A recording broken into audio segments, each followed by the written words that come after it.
não sei se você lembra desse rolê, a Xuxa estava estouradaça aí na década de 90. E aí eu fui catar o suco no ar, assim, ó. Acho que era da Arisco. Tá, cara, suco. Veio um cara e deu um chute na minha boca. Fiquei com a raiva desse suco. Fiquei com raiva da Xuxa. Fiquei com raiva do cara. Acabou o evento ali para mim. Eu era criança pequena.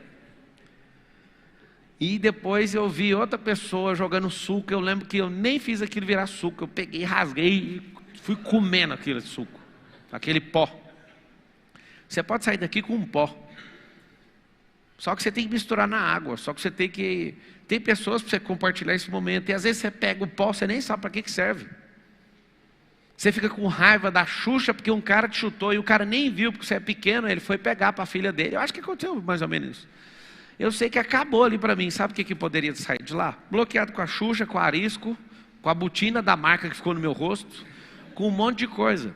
É assim que eu bloqueio. Não tem nada a ver um assunto com o outro. Mas no meio do percurso vai acontecendo um monte de atrocidade. E essas atrocidades vão tirando você daquilo que é natural.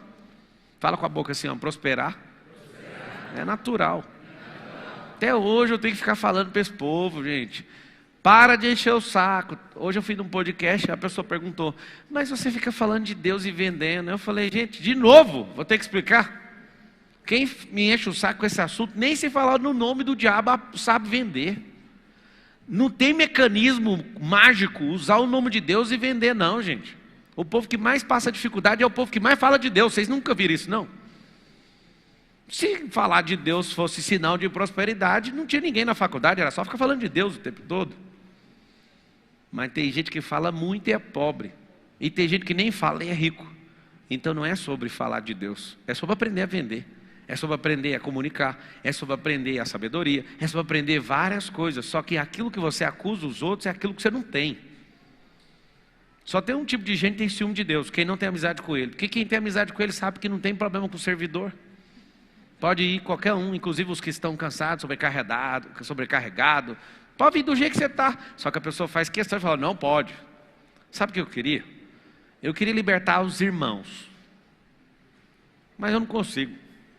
Vamos fazer o seguinte: expulsa quem é próspero da sua terra, e depois você vai ter que implorar o que você expulsou. Tipo o José do Egito. Os irmãos expulsam o cara nem sabe por quê, estava cumprindo o propósito. Depois governa o Egito, acaba a comida em Israel, todo mundo tem que vir pedir desculpa. E como todo mundo tem que vir pedir desculpa, o que acontece? Está ali aquilo que você sempre teve. A riqueza sempre esteve disponível, só que você foi treinado para odiar esse negócio. Eu sei porque conviveu com gente rica que era mesquinha, ou ouviu história de gente mais pobre que você falando do rico que era mesquinho. Eu tinha raiva de gente rica, fica em paz. Alguém entrou no meu caminho e falou: você vai ser curado disso. O nome da pessoa é Ana Carolina. Ela falava: você vai ser. Eu olhava e falava: não sei se tem chance. Eu acho esse povo nojento. Essas eram as minhas falas, 14 anos atrás. Eu sentia uma raiva tremenda de um cara dar uma bolsa cara para a esposa dele. E vinha com esses papos de comunista vagabundo, falando o seguinte: por que ele deu uma bolsa dessa, sendo que ele tinha que dar comida para quem está passando fome? E sabe o que é o grande lance? Você está se enganando, os comunistas estão enganando todo mundo, e no final das contas todo mundo vai se lascar. Porque você fica acreditando em histórias. E histórias que não dão resultado não faz sentido. Alô? Alguém perguntou para mim um dia: você é um homem de fé? Para prosperar você teve fé? Não, eu tenho fato. Quem tem fé não vai prosperar. Porque a própria Bíblia reprova a fé sem obra. Então não tem como prosperar sem fato. Pega aí os dois F's, a fé e o fato. Você fala: não, eu sou cheio de fé. Eu falo: eu sei o que é o plural de fé. Se juntar sua fé com a minha, dá fezes. Eu já vi um pastor falando isso num rádio. Eu fiquei chocado. Ele: irmão, se juntar a minha fé com a fé dos irmãos, as nossas fezes. Ele falava assim. Fala só o que é bíblico. Fora o stand-up. Fala assim, ó: fé sem obra é morta. Então o que adianta ser cheio de fé? O que adianta? Pasmem, o que significa fezes? Coisa boa que não tem mais proveito dentro de você e tem que ser expelido para você não virar aquilo. O que é fé? Aquilo que é bom dentro de você, mas se não for usado, não tiver o extrato da obra, tem que ser expelido, senão vai te matar. Ter fé em algo que não dá resultado é como uma merda de verdade. As duas coisas apontam para isso. Por que o cocô que você caga hoje era aquilo que era bom ontem? Porque aquilo tem nutriente para você. Tanto a comida boa como a ruim. Mesmo a comida sendo ruim, ela pode te afetar numa coisa, mas tem nutriente, tem proteína lá, tem carboidrato lá. Isso é bom para você continuar existindo. Mas aquilo que não dá para ser absorvido tem que ser jogado fora. Então a fé que você não usa, você tem que descartar aquilo, senão você vai enlouquecer com isso. Ter fé em coisas que não dão resultado vai te matar. Por que eu respeito muito um ateu e não respeito um fala que é filho de Deus, 30 anos, tudo que ele fala sobre Jesus não funciona. Aí o cara é ateu, uma oração do cara funciona. Mas é claro que funciona, porque ele não fica gastando a fé dele com nada. O cara fala, não acredita em Deus, mas na hora ele grita, Jesus, filho de Davi, tem compaixão de mim. Aí funciona. Sabe por quê? Porque não tem um sistema de crença contra a própria palavra da pessoa. O problema não está na Bíblia, não está no nome de Jesus, não está na física, não está na química, nem na metafísica. Está na sua cabeça. Então, se você quer desbloquear a prosperidade, a primeira coisa, não é a tua tarefa, você vai ter que rastrear tudo que te bloqueou. Não dá para desbloquear tudo de uma vez, confesso. Mas você vai perceber aonde que veio essa merda. Tem bloqueio religioso, tem bloqueio de escassez, tem bloqueio de miserabilidade, tem bloqueio de autocomiseração, tem bloqueios de autoimagem, tem bloqueios que você tem necessidade de aprovação e como ninguém te aprova, porque esse povo que está para te aprovar é mais pobre que você, sabe o que vai acontecer? Não vai prosperar nunca. Eu lembro muito bem de pessoas tentando me parar, não porque estavam com inveja, é porque elas achavam que elas não conseguiriam fazer aquilo e projetavam o fracasso dela em mim. Esse é o problema de todo mundo, é por isso que não prospera.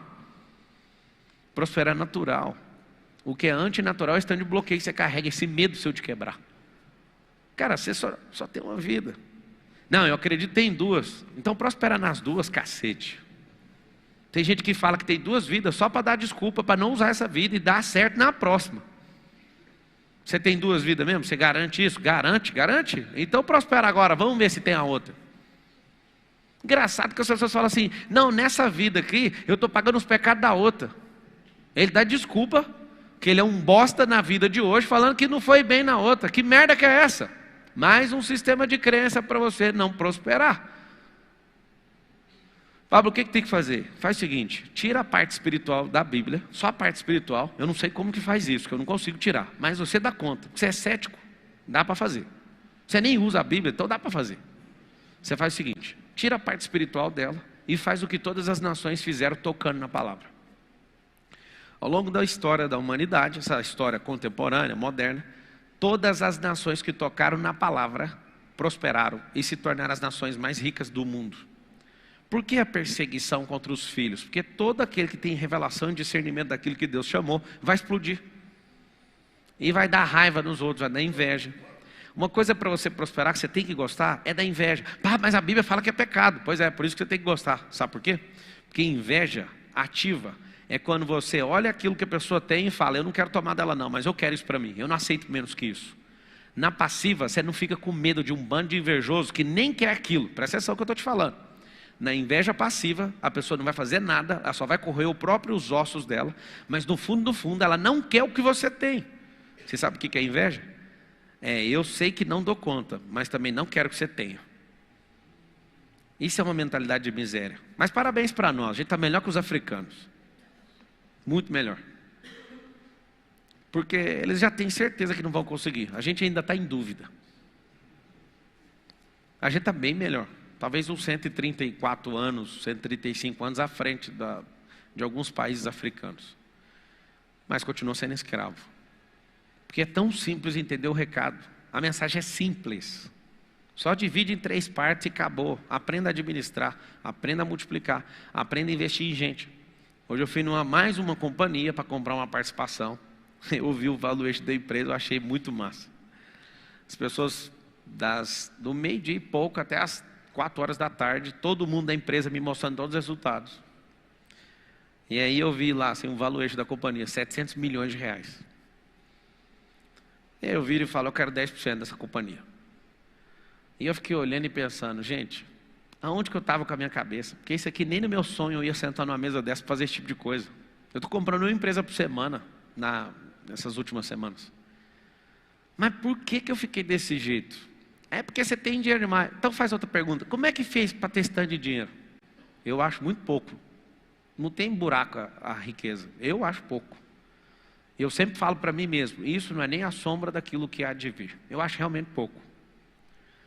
E eu fiquei imaginando hoje, ouvindo todos os relatórios, tudo que as pessoas estavam falando, e eu pensei, o que me fez sentar nessa mesa aqui? O que aconteceu? Eu levo essa vida com tanta seriedade, eu dedico a estudar com tanta profundidade. Ontem na live, um garoto levantou aqui e falou, compra um livro. Aí eu já dei ordem, deleguei, o livro chegou lá na porta de casa, estava saindo, o livro estava lá, ó, chegou agora. E aí, você fica me ouvindo, 30 lives, 50 lives, 2 anos, e não toma providência. Eu já comprei o livro, olha aqui, a singularidade está próxima. Nem sei quem é, mas o olho dele brilhou tanto que eu falei, eu quero ver o que é isso. Olha lá, alguém falou, esse livro é bom. Sabe o que vai acontecer? Amanhã eu já vou ter passado o olho nele inteiro, vou pegar os códigos, vou virar pressão, vou virar um terror para estudar isso aqui, para ver o que você sabe que eu não sei. Foi você, né, doutor? Pois é, para você ver que eu não sou balela. Então você falou ontem, eu nem anotei, só falei, Tiago, faz, já mandou para a minha assistente, ela já pediu, eu fui sair de casa para vir na palestra, está lá jogado no chão. E o que é isso? O livro. Está aqui o livro. O mais interessante, eu trouxe aqui para fazer essa cena. A cena do aquilo que pode contribuir com o meu crescimento, eu paro tudo e faço imediatamente, eu preciso de pegar alguma coisa aqui sobre o futuro. Eu já descobri um negócio mais poderoso que o futuro, chama futuro do futuro. Depois eu falo disso. É porque só quem tem mentalidade de futuro que consegue enxergar a segunda parte. Então não adianta ficar falando. É por isso que eu falei que eu vou falar depois. Não é sacanagem guardar conteúdo para você pagar por isso, não. Eu ensino isso de graça. Só que a mentalidade, às vezes você não está na frequência, não vai entender. Isso aqui eu quero que nunca mais você esqueça. Porque, por causa desse livro, a palestra vai acabar mais cedo. Qual que é o nome do livro? Não vou falar. Olha lá, está gravado, vai atrás. Tem gente louca lá, ó, qual que é o nome do livro? Pega aí, Bíblia. Pega a Bíblia e vai ler a Bíblia primeiro. Lá fala sobre o futuro. Está aqui o livro. O que acontece? Divide tudo que é matéria de riqueza na sua cabeça e anota a tarefa. Anotar tudo que está te impedindo. Primeira coisa. Segundo, nós vamos ter que fazer uma higienização cerebral. O que é higienização cerebral? Toda experiência boa ou negativa que você tem vai ter que ser higienizada, inclusive a boa. Como assim, Paulo? Eu descobri que no universo da riqueza, quando você tem uma experiência boa, você não está aberto mais a viver o ótimo. Quando você acha que está ótimo, você não está aberto a viver o extraordinário. Eu também descobri, lá em Lausanne, lá na Suíça, dando um metro de pelo lá, eu vi uma Porsche passando pela primeira vez, uma Porsche que eu nunca tinha visto. E eu fechei meus olhos e falei, vou andar nesse carro com esse cara. Fechei meus olhos e entrei dentro do carro do cara. Na rua, parei na faixa e fiquei. Entrei no carro, ele virou a esquina e eu fui junto. E eu falei, parabéns, que carro extraordinário. Eu falei, na minha mentalização, ao vivo, parado, e enquanto ele virou a esquina eu fui junto. O cara olhou para mim e falou assim, esse carro é normal. Aí eu acordei da mentalização, estou falando sério. E ali eu criei um código. Eu decodifiquei, né? Porque quem cria é só o criador. Tem uns papos furados que você é criador de coisa, co-criador de física quântica. Isso é conversa fiada. Deus não tem obra incompleta. Tudo que Ele fez já está pronto. Aí alguém fala assim, não, mas Ele ainda vai fazer. Não, Ele já fez. Ele não é igual você que estudou na escola pública, fica entregando trabalho atrasado, não. Já está pronto.